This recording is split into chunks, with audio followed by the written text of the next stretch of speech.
Comitê Científico Internacional da Unesco para a redação da História Geral da África. História Geral da África e Metodologia e Pré-História da África. Editor J. Kizerbo. Unesco. Representação no Brasil. Ministério da Educação do Brasil. Universidade Federal de São Carlos. História Geral da África e Metodologia e Pré-História da África. Comitê Científico Internacional da Unesco para a redação da História Geral da África. Coleção História Geral da África da Unesco. Volume e Metodologia e Pré-História da África. Editor J. Kizerbo. CAPITUL 13. 345. Geografia Histórica. Aspectos físicos. É difícil, sem dúvida, separar a história africana de seu cenário geográfico. No entanto, seria inútil apoiar-se em reflexões deterministas para compreender, em toda a sua complexidade, as relações estabelecidas entre as sociedades africanas e seu respectivo meio ambiente.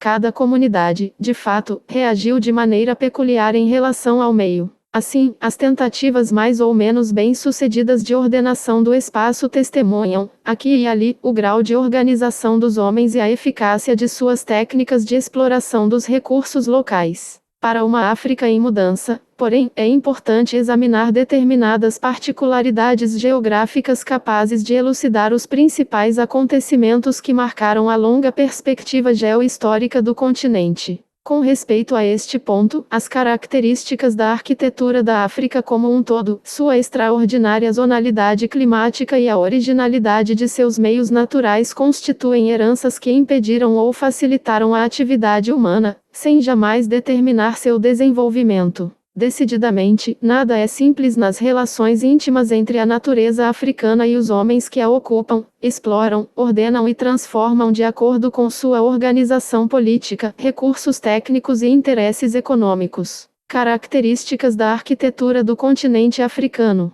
Admite-se, em geral, que a África pertence a um continente muito antigo que, antes de se desunir e se deslocar vagarosamente, compreendia a América. Geografia histórica. Aspectos físicos S. Diarra. 346. Metodologia e Pré-História da África. O sul da Ásia e a Austrália. Este continente, Gondwana, seria a manifestação dos primeiros esforços orogênicos da crosta terrestre que deram origem a grandes cordilheiras, orientadas geralmente na direção sudoeste-nordeste. Estes dobramentos, fortemente desgastados por longa denudação, foram reduzidos a peneplanos, cujos maiores exemplares são encontrados na África. Originalidade geológica da África. A originalidade do continente africano é atestada, primeiramente, pela extensão excepcional do embasamento pré-cambriano, que ocupa a maior parte da superfície. Ora na forma de afloramentos, que cobrem 1/3 do continente, ora coberto por uma camada de espessura variável de sedimentos ou de material vulcânico. Este embasamento compreende rochas metamórficas, xisto, quartzito, gneiss, e rochas cristalinas, granito, muito antigas e de grande rigidez. Com exceção do sistema alpino do Maghreb e das dobras hercinianas do Cabo e do sul do Atlas, o conjunto da África e Madagascar formam uma plataforma antiga e estável, constituída por um escudo que não sofreu dobramentos apreciáveis desde o pré-cambriano. Sobre o pedestal, arrasado por uma longa erosão, depositaram-se em discordância formações sedimentares dispostas em camadas subhorizontais de idades variadas, desde o começo do período primário até o quaternário. Essas séries sedimentares, compostas de material grosseiro e geralmente arenoso, são de natureza mais continental que marinha, pois as transgressões marinhas só recobriram o pedestal temporária e parcialmente. Na África Ocidental, os arenitos primários formam uma auréola no interior dos afloramentos da plataforma pré-cambriana. Na África Austral, grandes depósitos permotriácicos continentais constituem o sistema do Karoo, no qual as séries de arenitos atingem 7.000 metros de espessura. Ao norte do continente, particularmente no Saara Oriental e na Núbia, os arenitos jurássicos e cretáceos são continentais intercalados. No período secundário, porém, as séries marinhas acumularam-se do Jurássico ao Eoceno nas regiões costeiras e nas bacias interiores. Podem ser observadas nos golfos do Senegal, Mauritânia, Benin, Gabão e Angola, na bacia do Chad e nas planícies costeiras da África Oriental, da Somália a Moçambique. A partir do Eoceno, os depósitos fluviais e eólicos do continental terminal acumularam-se nas grandes bacias interiores da África. Todas estas séries de camadas, que repousam sobre o rígido embasamento, não foram afetadas pelos dobramentos, mas sim por deformações de grande raio de curvatura que ocorreram desde o primário até uma era mais recente. Os soerguimentos em mole e afundamentos de grande amplitude explicam. 347 Geografia histórica. Aspectos físicos. Figura 13 África Física, segundo J. Kizerbo, 1978. 348 Metodologia e pré-história da África. A estrutura em dobras e bacias, tão comum na África. No período terciário, durante o paroxismo da orogênese alpina, movimentos verticais mais violentos provocaram grandes fraturas na África Oriental. Estas fraturas formam grandes fendas submeridianas emolduradas por falhas, os rift valleys. Por vezes, fazem-se acompanhar de derramamentos vulcânicos que dão origem às mais sólidas elevações, como o Monte Kilimanjaro, coroado por uma geleira que culmina a 6.000 m. A oeste as fraturas são menos importantes, mas a existente no fundo do Golfo da Guiné manifestou uma intensa atividade vulcânica, cujo imponente testemunho é o Monte Camarões, 4.070 m. Influências paleoclimáticas. O continente africano foi afetado por longas fases de erosão consecutivas aos movimentos orogenéticos, aparentemente bastante lentos em todas as eras geológicas. Assim, as fases de estabilização fizeram-se acompanhar por retomadas de erosão, o que resultou na formação de vastas superfícies aplainadas. Nesse processo de evolução das formas do relevo, o fator mais importante foram as variações climáticas, das quais as mais notáveis ocorreram no Quaternário. A alternância de climas úmidos e semiáridos traduziu-se por fases de alteração das rochas e de erosão linear ou em lençol. Desse modo, as áreas baixas foram preenchidas e as rochas duras tornaram-se salientes, formando com frequência elevações isoladas que emergem abruptamente das superfícies aplainadas. Esses icebergs são muito comuns nas regiões ao sul do Saara. No Quaternário, as mudanças climáticas e variações no nível do mar foram acompanhadas de importantes ajustamentos no dispositivo estratificado do modelado africano produzido por ciclos sucessivos de desnudação e acumulação durante os períodos anteriores. Os paleoclimas são responsáveis pela existência do Saara, onde a presença de numerosos vestígios líticos e de fósseis de uma fauna do tipo equatorial prova que em tempos remotos houve um clima úmido favorável à fixação do homem. Mas, durante o Quaternário, a extensão das zonas climáticas atuais, tanto para o norte quanto para o sul, foi consequência do aumento ou diminuição das chuvas. Dessa forma, os períodos pluviais aumentaram consideravelmente a proporção da superfície total do continente favorável à vida humana. Os períodos áridos, por outro lado, favoreceram a extensão de superfícies desérticas para além de seus limites atuais, tornando o Saara um hiato climático entre o Mediterrâneo e o mundo tropical. No entanto, esse deserto, que cobre aproximadamente 1/3 do continente e se estende por cerca de 15 de latitude, nunca constituiu uma barreira absoluta entre o 349 Geografia histórica. Aspectos físicos. Norte e o Sul, habitado por nômades, é cruzado por rotas de caravanas há séculos. Embora não tenha impedido a comunicação entre a África tropical e o Mediterrâneo, desde a antiguidade até a época moderna, o Saara agiu como um filtro, limitando a penetração de influências mediterrâneas, especialmente no domínio da agricultura, da arquitetura e do artesanato. Desse modo, o maior deserto do mundo desempenhou um papel capital no isolamento geográfico de uma grande parte da África. A natureza maciça do continente africano, o vigor e a nitidez das características físicas da África distinguem-na de todos os outros continentes. A natureza maciça desse continente e seu relevo pesado são resultado de uma longa história geológica. Basta observar um mapa para perceber que a África, com seus 30 milhões de quilômetros quadrados, estende-se por quase 72 de latitude de Ras Ben Saka, 3721 n, perto de Bizerta, ao Cabo das Agulhas, 3451 s. Cerca de 8.000 km separam essas duas extremidades do continente, enquanto que, no sentido longitudinal, conta-se 7.500 km entre o Cabo Verde e o Cabo Guardafui. A maior parte do continente fica acima do Equador, visto que o bloco setentrional cobre os 2/3 do continente que se estreita no hemisfério sul. O caráter maciço da África é realçado pela ausência de recortes profundos na costa, presentes, por exemplo, na Europa e na América Central. Além disso, as ilhas não constituem uma parte significativa do continente, cuja forma esculpida é fortemente acentuada pela simplicidade do contorno e pelo fraco desenvolvimento da plataforma continental.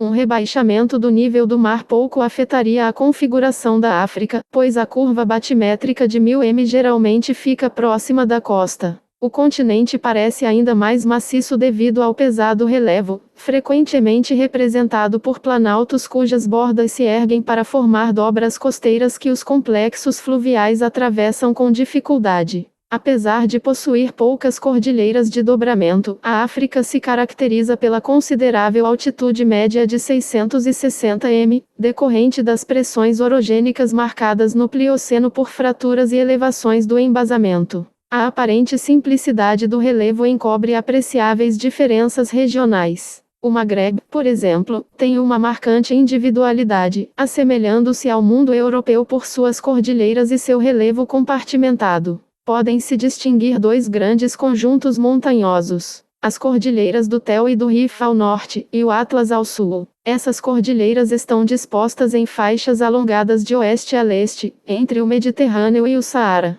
350 Metodologia e pré-história da África. Uma outra família de relevos é encontrada na imensa região que compreende a África do Nordeste, a África Ocidental e a Bacia do Zaire. Aí predominam as planícies, bacias e baixos planaltos, circundados por dobras montanhosas. As maiores bacias dessa área, o coração do continente, são as do Níger, Chad, Zaire e Bahr el Ghazal. Por fim, a África Ocidental e Austral representa o domínio das terras altas do continente, onde são comuns as altitudes superiores a 1500 m. Os planaltos do sul são circundados por uma dobra marginal. O grande escarpamento, que domina o litoral com uma parede rochosa que chega a atingir 3000 m de altura. Mas a originalidade da África Oriental reside na imponência de suas elevações, causadas pelos movimentos tectônicos do Terciário. O pedestal violentamente erguido sofreu profundos cortes de falhas e fraturas. Ao mesmo tempo, foi afetado por uma intensa atividade vulcânica.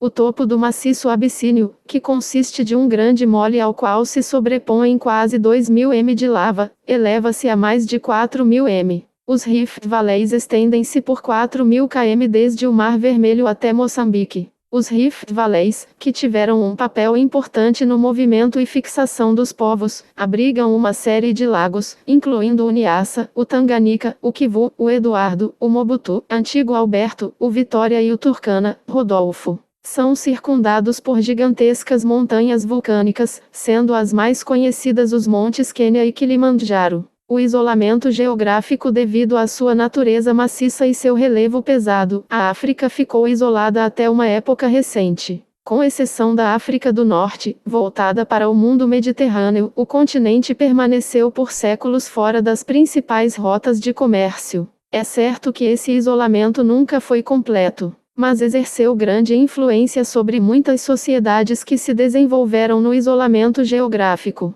Separada do velho mundo após a deriva dos continentes, a África apresenta, no entanto, um ponto de contato com a Ásia. O Istmo de Suez, que foi o corredor de passagem privilegiado das grandes migrações pré-históricas. A maior parte da linha costeira africana é banhada por dois oceanos, utilizados de maneira desigual até os tempos modernos. O Atlântico não foi frequentado até o século XV, quando tiveram início as grandes expedições marítimas europeias. Antes dessa época, as técnicas de navegação à vela não permitiam que navegadores árabes, por exemplo, viajassem para além das costas do Saara, dada a impossibilidade de velejarem contra os alísios que sopravam permanentemente em direção ao sul. O Oceano Índico, ao contrário. 351 Geografia histórica. Aspectos físicos. Sempre favoreceu o contato entre a África Oriental e o sul da Ásia. Os veleiros árabes e indianos foram capazes de empreender expedições rumo à África e retomar aos portos de origem, graças ao regime de alternância das monções do Oceano Índico.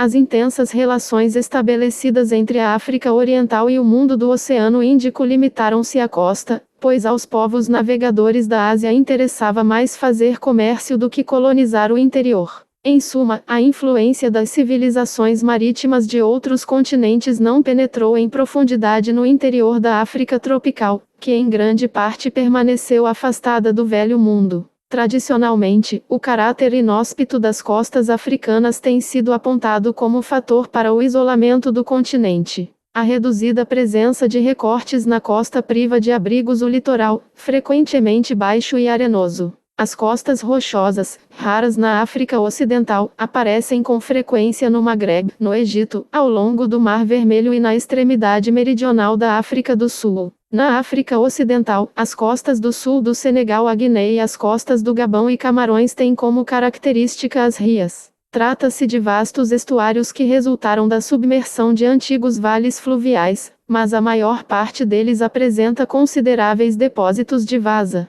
Em algumas costas baixas, invadidas pelas marés, aparecem mangues, especialmente na região dos rivières do sul até a Serra Leoa, no delta do Níger e ao longo do litoral do Gabão. Em outras partes, cordões litorâneos orlam o continente, por vezes isolando lagoas, como as do Golfo da Guiné. Finalmente, há os recifes de coral, que se estendem ao longo das margens africanas do Mar Vermelho, do Canal de Moçambique e da costa oriental de Madagascar. A hostilidade do litoral africano foi atribuída, em grande parte, à arrebentação das vagas em rolos violentos e regulares, que dificultam o acesso a certas regiões costeiras do continente. Há, entretanto, um certo exagero em torno dessa hostilidade. As costas mediterrâneas não impediram que a África do Norte participasse, durante longos séculos, de intercâmbios com o exterior. A ausência de portos naturais também é utilizada como justificativa para o isolamento da África Negra até épocas recentes. Entretanto, basta inventariar os locais favoráveis à navegação para se constatar a riqueza do litoral africano neste aspecto,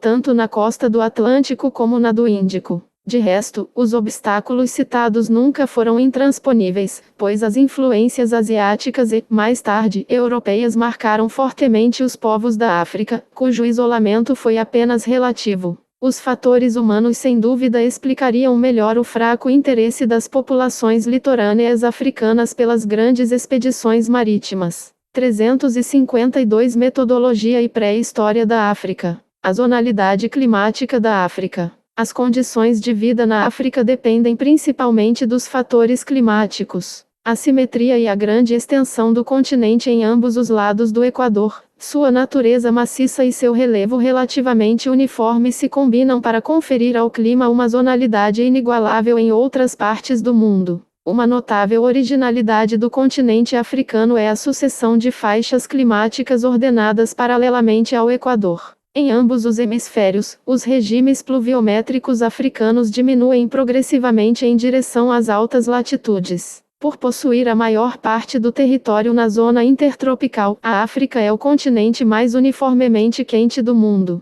Este calor se faz acompanhar de seca, crescente em direção aos trópicos, ou de umidade, geralmente mais elevada nas baixas latitudes. Fatores cósmicos neste continente intertropical por excelência, as diferenciações climáticas dependem muito mais das chuvas que das temperaturas, que na maior parte das regiões são elevadas em todas as estações. De qualquer modo, os regimes pluviométricos e térmicos estão, em primeiro lugar, ligados aos fatores cósmicos, isto é, à latitude e ao movimento aparente do Sol. O Sol atinge o zênite 2 vezes por ano em todas as regiões intertropicais, mas somente uma vez nos trópicos de Câncer e Capricórnio, respectivamente a 21 de junho, data do solstício de verão, e 21 de dezembro, data do solstício de inverno no hemisfério norte. Atinge o zênite 2 vezes ao ano no Equador, no equinócio de primavera, 21 de março, e no equinócio de outono, 21 de setembro.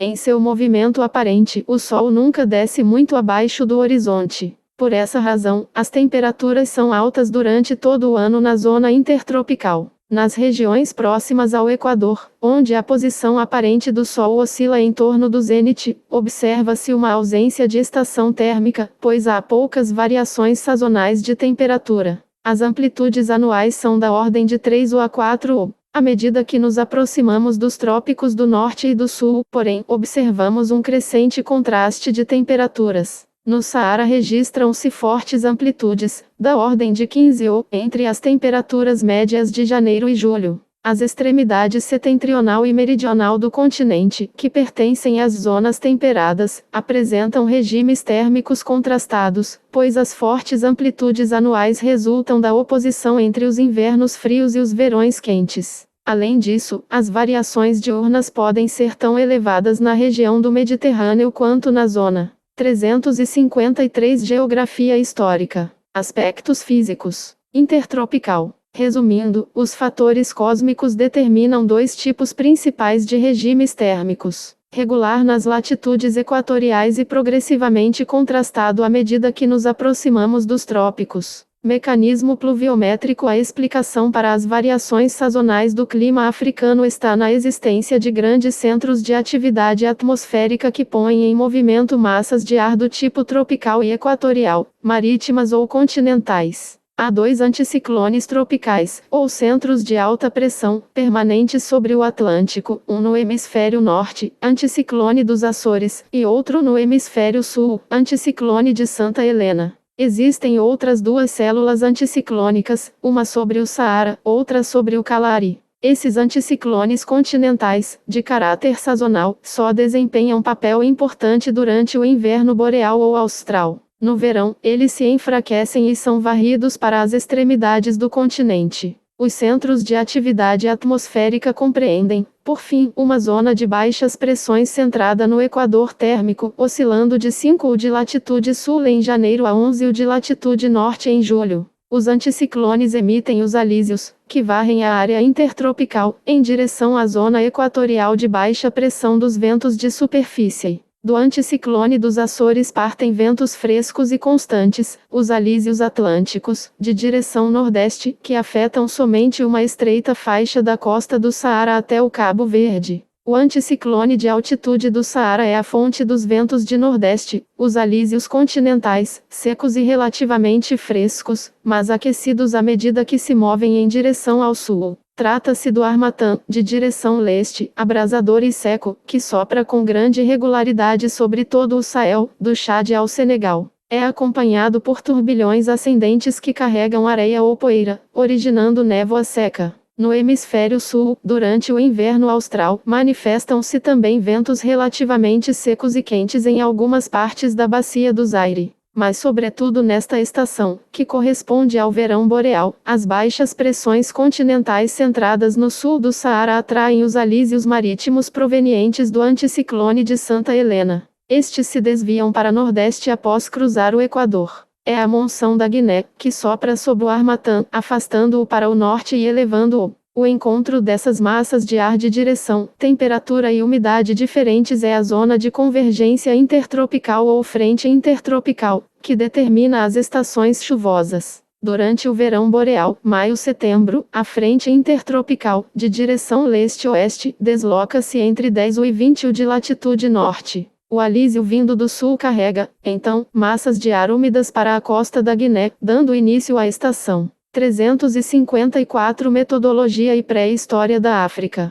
Chuvosa. No inverno, a zona de convergência forma-se no Golfo da Guiné, abordando o continente pela costa de Camarões e cortando a metade sul do continente, para atravessar o Canal de Moçambique e o noroeste de Madagascar. Ao norte do Equador, reinam os ventos continentais muito secos na África Ocidental. Ao sul do Equador, a convergência do alísio continental austral e das massas de ar do alísio marítimo proveniente do norte do Oceano Índico provoca precipitações. O mecanismo geral do clima pode ser modificado por fatores geográficos, tais como as correntes marinhas, o relevo e a orientação da costa. As correntes frias constantes da fachada atlântica da África atuam simetricamente em ambos os lados do Equador. Ao norte, a corrente das Canárias, movida pelos ventos do anticiclone dos Açores, segue a costa desde Gibraltar até Dakar, trazendo baixas temperaturas e neblina. Perto dos 15 de latitude, a corrente das Canárias volta-se para o oeste. Sua réplica no hemisfério sul é a corrente de Bengala, posta em movimento pelos ventos do anticiclone de Santa Helena e acompanhada de temperaturas baixas e densos nevoeiros ao longo das costas do sudoeste africano, antes de seguir para o oeste na altura do Cabo Frio. Assim se explicam os desertos costeiros da Mauritânia e da Namíbia. Entre as duas correntes frias da fachada atlântica insinua-se a contracorrente equatorial da Guiné, que desloca massas de água quente de oeste para leste, aumentando a umidade e a instabilidade atmosféricas e, consequentemente, a possibilidade de chuva ao longo da costa, de Conakry a Libreville. A circulação das correntes marinhas na fachada do Oceano Índico manifesta-se de forma diferente. As águas equatoriais, impelidas em direção ao continente pelos ventos de sudeste provenientes do anticiclone centrado no leste de Madagascar, formam a corrente quente de Moçambique, que se dirige para o sul e tem como prolongamento a corrente das agulhas. Traz umidade para a costa sudeste da África. Ao norte do Equador, as correntes marinhas se invertem com a mudança de direção dos ventos. Assim, no verão, uma corrente quente de direção nordeste passa ao longo da costa da Somália. No inverno, essa mesma costa é banhada por uma corrente fria proveniente da Arábia que se move em direção ao Equador. O relevo da África, não obstante sua relativa uniformidade, exerce influência sobre o clima, uma vez que opõe as elevações litorâneas, verdadeiras telas a impedir o acesso das massas de ar úmidas, às bacias centrais, planaltos interiores e vales de abatimento tectônico, onde prevalecem graus variados de aridez. A disposição do litoral em relação à direção dos ventos portadores de chuva também constitui um fator de diferenciação climática. As áreas diretamente. 355 Geografia histórica. Aspectos físicos. Expostas à monção de sudoeste, especialmente quando montanhosas, apresentam o mais alto índice pluviométrico da África Ocidental, aproximadamente 5.000 mm na República da Guiné. Na África Austral e em Madagascar, as costas perpendiculares à direção dos alísios marítimos recebem fortes precipitações. Já os setores costeiros paralelos à direção dos ventos e sem relevo marcante, como no Benin e na Somália, recebem menos chuva. Na África, os ritmos climáticos sazonais são determinados principalmente pela pluviosidade. O volume das precipitações decresce gradualmente do Equador aos trópicos, e os desertos de Saara e Kalahari recebem menos de 250 mm de chuva por ano. Essa diminuição dos totais pluviométricos é acompanhada de modificações nos ritmos sazonais das precipitações, que apresentam maior contraste à medida que se vai para o norte. Nas regiões próximas ao Equador, portanto submetidas à influência permanente das baixas pressões, as chuvas manifestam-se durante o ano inteiro, embora diminuindo sensivelmente nos solstícios. Em direção ao norte e ao sul, as chuvas se concentram em um único período, que corresponde ao verão de cada hemisfério. Assim, uma estação chuvosa se opõe a uma estação seca, que se torna mais longa à medida que nos aproximamos dos trópicos. Mas as duas extremidades do continente, o Maghreb e a província do Cabo, apresentam uma originalidade marcada pelas chuvas de estação fria. Essas regiões têm um índice pluviométrico médio, distribuído irregularmente no espaço. Zonas climáticas. As variações dos regimes pluviométricos, tanto nos totais anuais quanto na distribuição sazonal, orientam a divisão da África em grandes zonas climáticas. Climas equatoriais caracterizam as regiões centrais que, em ambos os lados do Equador, deparam com duas passagens equinociais da frente intertropical, às quais são ligadas fortes precipitações. Desde o sul de Camarões à bacia do Zaire, ocorrem chuvas abundantes durante o ano todo. O ar fica saturado de vapor de água em todas as estações. O total pluviométrico anual geralmente ultrapassa os 2.000 mm. Nessa atmosfera úmida, observa-se uma fraca variação mensal de temperatura. A média anual é de 25 C, a leste, nas regiões equatoriais sob influência climática do Oceano Índico, encontramos os mesmos ritmos pluviométricos, mas com um total anual inferior a 1.500 mm. As variações anuais da temperatura apresentam-se mais acentuadas. 356 Metodologia e pré-história da África, do que as da fachada atlântica da zona equatorial. As amplitudes diurnas são mais altas nas regiões que pertencem climaticamente ao mundo Índico. Climas tropicais manifestam-se na vasta área influenciada pelos deslocamentos da frente intertropical, ao norte e ao sul da zona equatorial. O noroeste da África, entre os 4 de latitude e o Trópico de Câncer, possui uma gama variada de climas, desde as 2 passagens equinociais ao sul à passagem solsticial única ao norte.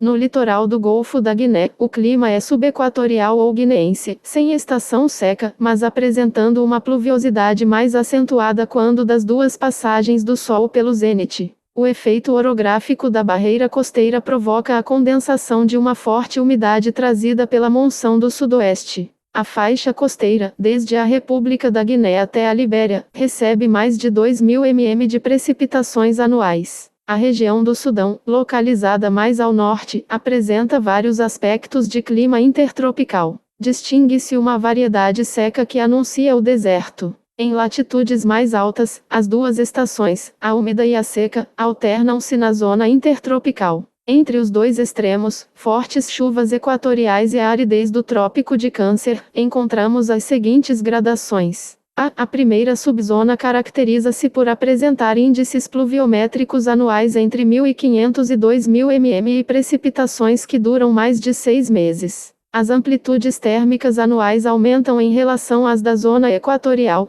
A subzona central é mais seca, pois as precipitações ocorrem somente de 3 a 6 meses por ano, totalizando de 600 a 1.500 mm. As amplitudes térmicas mostram sensível aumento. A subzona setentrional, conhecida como Sahel na África Ocidental, recebe menos de 600 mm de precipitações, que ocorrem durante menos de 3 meses. As chuvas são cada vez mais irregulares e as variações de temperatura são crescentes. Ao sul do Equador, distingue-se a mesma distribuição latitudinal das variedades climáticas tropicais. Observam-se, porém, gradações mais nítidas, por ser a África Austral menos maciça e devido à importância das altas elevações que dominam as planícies costeiras banhadas pelo Oceano Índico. A convergência do ar marítimo equatorial do noroeste e do ar marítimo tropical do leste provoca chuvas abundantes nas costas de Moçambique e na fachada oriental de Madagascar. A costa atlântica, ao contrário, é seca devido à presença da corrente quente de Benguela, responsável pela existência do deserto da Namíbia. 357 Geografia histórica. Aspectos físicos. Climas desérticos. Os climas desérticos caracterizam as regiões situadas de ambos os lados dos trópicos. O índice pluviométrico é inferior a 250 mm e as precipitações bastante irregulares. O Saara, o maior deserto quente do mundo, recebe no total menos de 100 mm de chuva por ano. Entretanto, observam-se gradações devidas à oscilação do anticiclone do Saara que, entre os solstícios, sobe para o Mediterrâneo ou desce para baixas latitudes. No primeiro caso, facilita a penetração de infiltrações da monção, enquanto no segundo favorece incursões de ar polar. Tais oscilações permitem distinguir o Saara setentrional, com chuvas mediterrâneas na estação seca, do Saara central, onde praticamente não ocorrem precipitações, e do Saara meridional, com chuvas tropicais na estação quente. Situado no Trópico de Capricórnio, o deserto do Kalahari é mais aberto que o Saara às influências oceânicas do sudoeste, pois o estreitamento do continente atenua a influência da célula anticiclônica sobre o clima. Dessa forma, há maior umidade e menores amplitudes térmicas. Climas mediterrâneos. Os climas mediterrâneos do Maghreb e da extremidade meridional da África têm por peculiaridade a divisão do ano em 2 estações, uma fresca e chuvosa e outra quente e seca.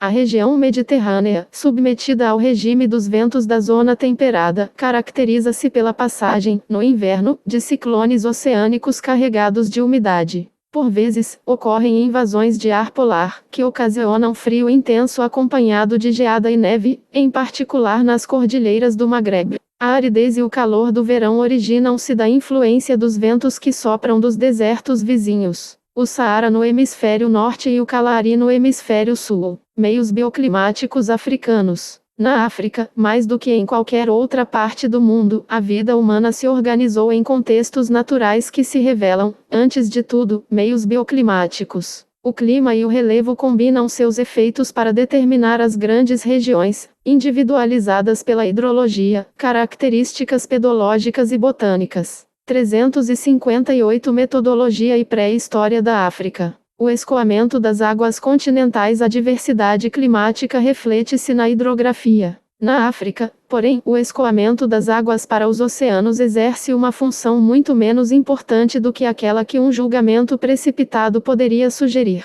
Mais da metade da superfície do continente compõe-se de regiões de drenagem arreica ou endorreica. Além disso, os sistemas fluviais encontram obstáculos no seu percurso. De fato, seus contornos são formados por trechos de fraca declividade unidos abruptamente por rápidos, quedas d'água e cataratas. Assim, grande parte das águas que eles drenam sofre infiltração permanente e, sobretudo, intensa evaporação, resultante da estagnação nas bacias, fossas e depressões do pedestal. Organização das redes hidrográficas. As vastas áreas do continente onde as chuvas são escassas ou inexistentes não possuem cursos d'água permanentes. Mas a área seca mediterrânea recebe algumas chuvas violentas que originam lençóis de escoamento que por vezes se acumulam em uedes. Estes terminam por esvaziar-se devido à evaporação e infiltração das águas. Nas regiões de índice pluviométrico satisfatório, em clima tropical ou equatorial, os grandes rios e seus principais afluentes formam redes organizadas que coletam parte da água das bacias, assegurando-lhes o sangramento em condições frequentemente difíceis. De fato, as bacias em que se formou a maioria dos rios africanos apresentam soleiras periféricas desfavoráveis a um bom escoamento para o mar.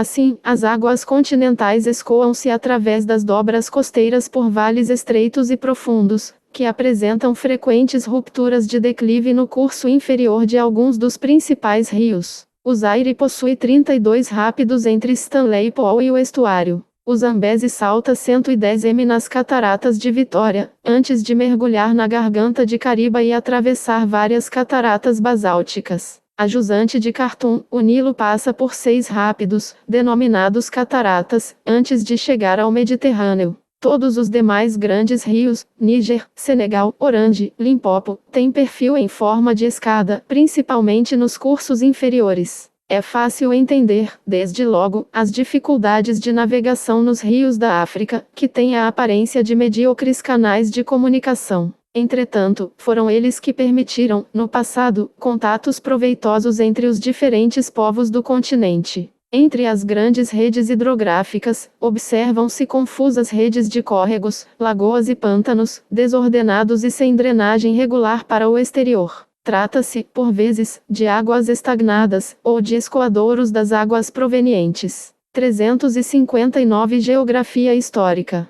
Aspectos físicos do transbordamento dos rios adjacentes, ou ainda, ao contrário, de afluentes desses cursos d'água. Estes se formaram, ao longo das eras geológicas, nas bacias de subsidência, no fundo das quais as águas continentais carregadas de aluvião acumularam-se em lagos. A drenagem tornou-se possível pela ação de movimentos tectônicos que afetaram o embasamento. Assim, os imensos lagos interiores escoaram suas águas através dos vales de abatimento tectônico ou das falhas. Fenômenos de captura resultantes do fraturamento do pedestal ou da evolução morfológica contribuíram, sem dúvida, para a organização das redes hidrográficas. O endorreísmo ainda se manifesta, entretanto, nas bacias do Chad e Okavango, ocupadas por lagos rasos e pântanos que adquirem dimensões impressionantes ao receber a contribuição sazonal dos lençóis de escoamento superficial. Outras bacias de subsidência, embora providas de saída para o mar, apresentam uma tendência análoga ao endorreísmo.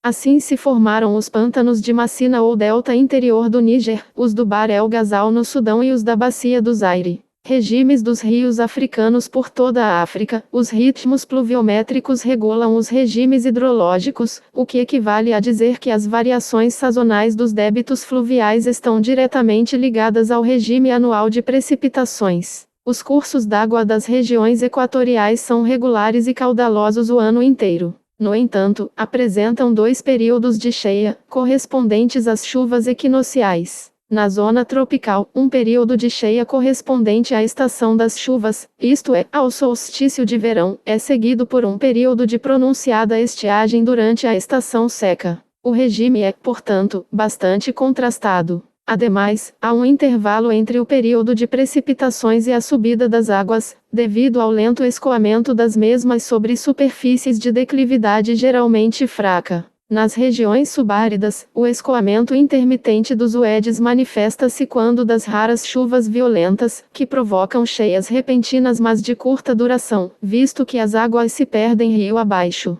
Na zona mediterrânea, as fortes chuvas e a presença de relevos montanhosos transformam os rios em torrentes. Esses rios têm regimes bastante irregulares, caracterizados por cheias no inverno e estiagem acentuada no verão. Nesta zona climática, muitos cursos d'água são UEDs de escoamento intermitente. Os grandes rios africanos, com redes que se estendem sobre várias zonas climáticas, escapam aos esquemas simples anteriormente mencionados. 360 Metodologia e pré-história da África. Caracterizam-se por regimes complexos variáveis, ou seja, por variações sazonais de débito que se modificam de montante a jusante. Os grandes rios africanos na África, uns poucos rios de grande porte, que se colocam entre os mais importantes do mundo, drenam imensas bacias, quase todas situadas na zona intertropical. Os regimes desses rios estão ligados às condições de alimentação pluvial das vertentes de suas bacias. O Zaire é o exemplo mais típico de rio equatorial com duas máximas equinociais. Sua rede estende-se por quase 4 milhões de quilômetros quadrados, entre 12 US e 9 UN. Assim, por intermédio do Kasai e do Lualaba, ele cruza regiões austrais com máxima pluvial nos solstícios. Seu principal afluente do hemisfério norte é, ao contrário, alimentado pelas chuvas do solstício boreal, enquanto uma grande parte de seu curso se estende por regiões com duas máximas pluviais equinociais. A combinação de diferentes intumescências gera, em Kinshasa, um regime hidrológico com duas máximas, em março e em julho. O Zaire é um rio abundante e regular, cujo débito médio anual de 40.000 m3s só é superado pelo do Amazonas. O Nilo, que através de seu braço de origem, o Kagera, tem suas cabeceiras em Ruanda e Burundi, recebe águas equatoriais que se espalham pelos pântanos do Bahr el Ghazal. Após atravessar o Lago Vitória, é reforçado pelos afluentes tropicais provenientes das montanhas da Etiópia.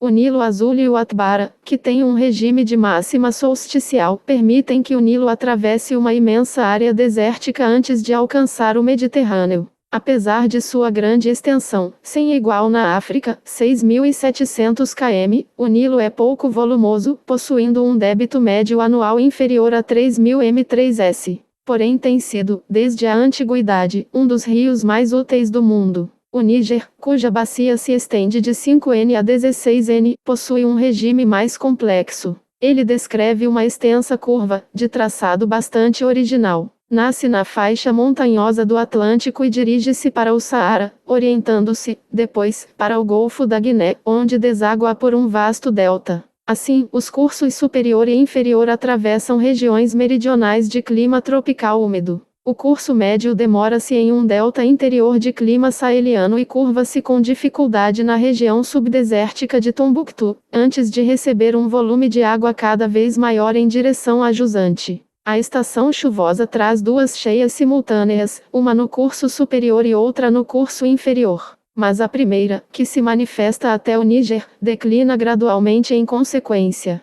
361 Geografia histórica. Aspectos físicos da evaporação e da infiltração na zona tropical seca. A segunda, visível desde o norte do Benin, continua a jusante devido às chuvas locais de máxima solsticial. O Níger recebe, no curso inferior, o Benue, seu principal afluente. Solos africanos. A distribuição geográfica dos solos segue um zoneamento estreitamente vinculado ao clima. As várias formações pedológicas resultam principalmente da ação da água e da temperatura nas rochas locais. Nas regiões tropicais, as chuvas quentes, abundantes e ácidas lavam as rochas, dissolvendo os minerais básicos e carregando-os para as camadas inferiores do solo. Nas baixas latitudes muito úmidas, até 10 ao norte e ao sul do Equador, a decomposição química das rochas resulta na formação de solos ferralíticos. Trata-se geralmente de argilas móveis avermelhadas, de vários metros de espessura. Originam-se da transformação da rocha-mãe em elementos coloidais, incluindo o caulim, a hematita e a sílica, cerca de 30 do total. Embora protegidos da erosão pela cobertura florestal, os solos ferralíticos contêm pouca matéria orgânica e humus. Nas regiões sudanesas com estação seca definida, formam-se solos tropicais ferruginosos menos profundos que os anteriores, ricos em óxidos de ferro, possuindo superfície arenosa e interior argiloso. Pouco estáveis, são sensíveis à erosão pluvial e eólica. Sua estrutura se deteriora muito rapidamente na superfície se a cobertura vegetal estiver ausente. Esses solos frequentemente sofrem laterização na África Ocidental, onde o processo de lixiviação, que ocorre durante a estação chuvosa, alterna-se com um intenso dessecamento na estação seca, especialmente quando sopra o harmatã. Em algumas regiões situadas ao norte da faixa costeira do Golfo da Guiné, há antigas superfícies desnudadas pela erosão, cujos solos apresentam carapaças ou couraças denominadas boé.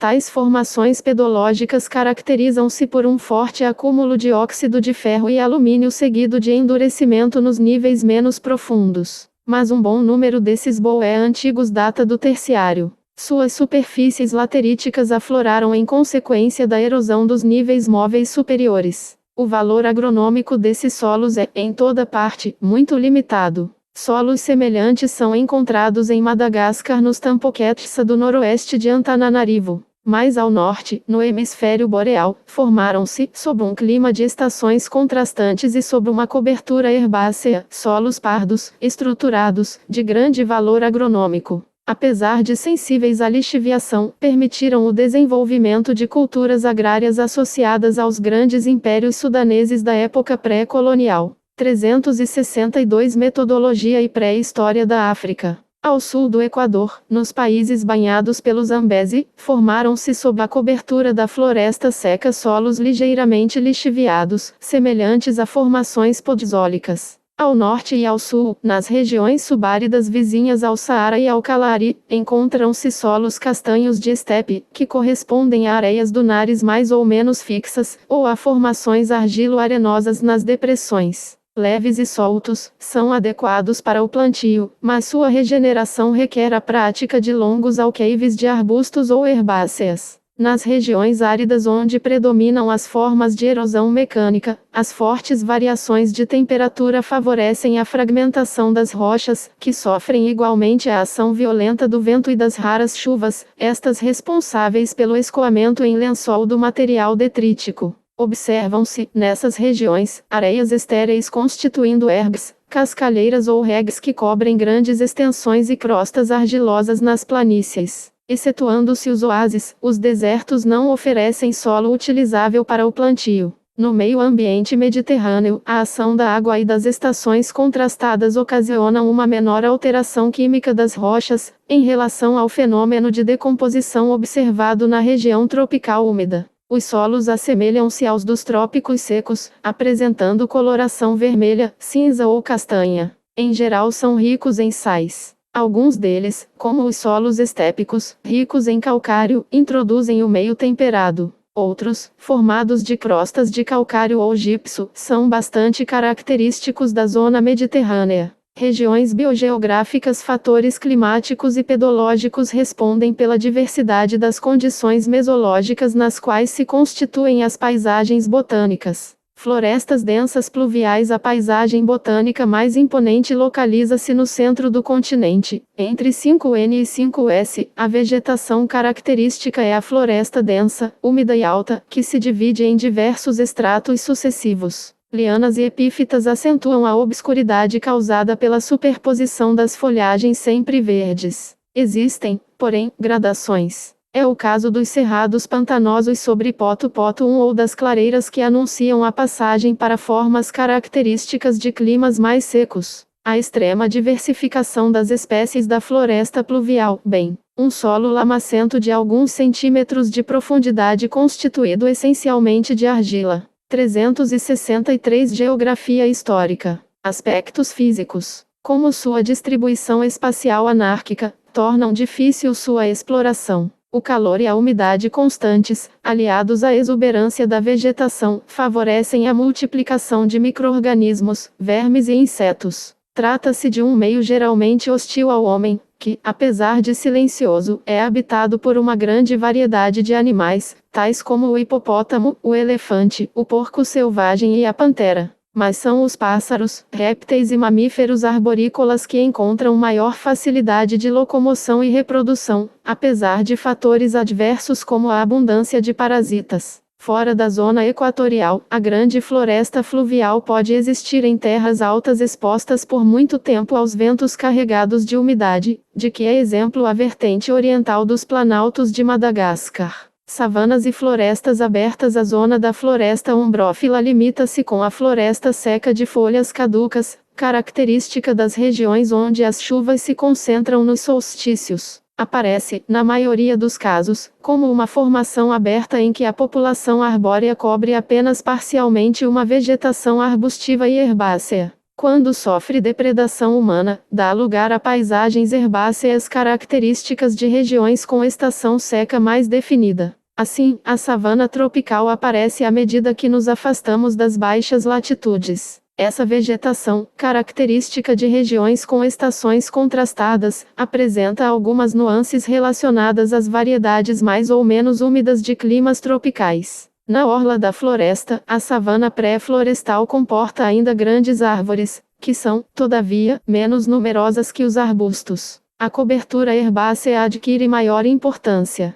As florestas galerias acompanham os cursos d'água em faixas mais ou menos largas. A floresta parque justapõe espaços arborizados a superfícies com menor cobertura, onde aparecem principalmente gramíneas altas. As savanas herbáceas destituídas de árvores resultam, sem dúvida, do desmatamento efetuado pelo homem e da laterização do solo. Mais além da floresta densa, a savana herbácea, constituída de um tapete contínuo de ervas altas, cede gradualmente lugar à savana arbustiva, onde com frequência o solo aparece desnudado entre trechos de cobertura herbácea. Nos diferentes tipos de savanas, os animais herbívoros encontram condições favoráveis de existência. Dessa forma, a caça é abundante e existem condições propícias à criação de gado. Nessas terras de fácil desbravamento, o homem pode igualmente dedicar-se à prática da agricultura. 364 Metodologia e pré-história da África.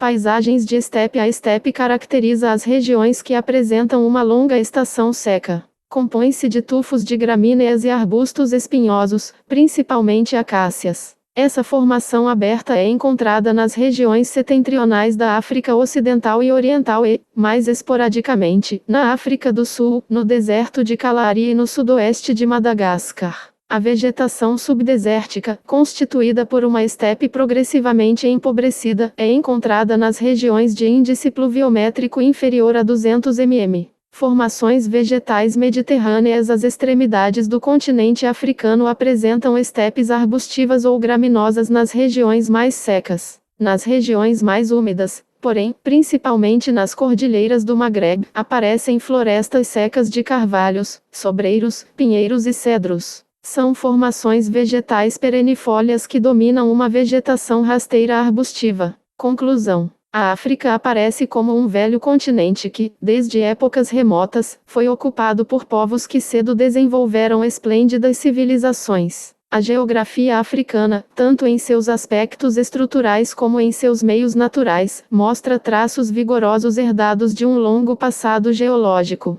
O espaço africano é mais maciço e continental do que qualquer outro. Vastas regiões no coração do continente, a uma distância de mais de 1.500 km do mar, permaneceram durante muito tempo à margem das grandes correntes de circulação, o que explica a importância das depressões meridianas, como o Rift Valley da África Oriental, para a fixação do homem desde a pré-história. O isolamento geográfico acentuou-se nas proximidades dos trópicos devido às variações climáticas do terciário e do quaternário. Durante milhares de anos, o Saara úmido foi um dos maiores centros de povoamento do mundo. Mais tarde, os períodos secos contribuíram para a formação de imensos desertos como o Saara e o Kalahari. Os intercâmbios de todo tipo entre as diversas civilizações do continente foram, por conseguinte, prejudicados, mas não interrompidos. Dessa forma, o clima constitui um fator essencial para a compreensão do passado africano. Ademais, os ritmos pluviométricos e os meios bioclimáticos exercem uma influência efetiva na vida do homem atual. As sociedades africanas tiraram 365 Geografia histórica. Aspectos físicos. Proveito da complementaridade das zonas climáticas para estabelecer entre si as correntes de intercâmbio mais antigas e vigorosas. Finalmente, a história da África foi particularmente influenciada pela riqueza mineral, que constitui um dos principais fatores da atração que o continente sempre exerceu sobre os povos conquistadores. Assim, o ouro da Núbia e de Kush foi explorado pelas dinastias do Antigo Egito. Mais tarde, o ouro da África tropical, principalmente da região sudanesa e do Zimbábue, tornou-se fonte de prosperidade das sociedades do norte da África e do Oriente Próximo e suporte dos grandes impérios africanos do sul do Saara. Em tempos remotos, o ferro foi objeto de troca entre a floresta e as regiões tropicais da África. As salinas da orla do Saara tiveram um papel importante nas relações entre os estados negros do Sudão e dos povos árabe-berberes do norte da África. Mais recentemente, a riqueza mineral da África tem sido explorada pelas potências coloniais. Atualmente é, em grande parte, exportada como matéria-prima.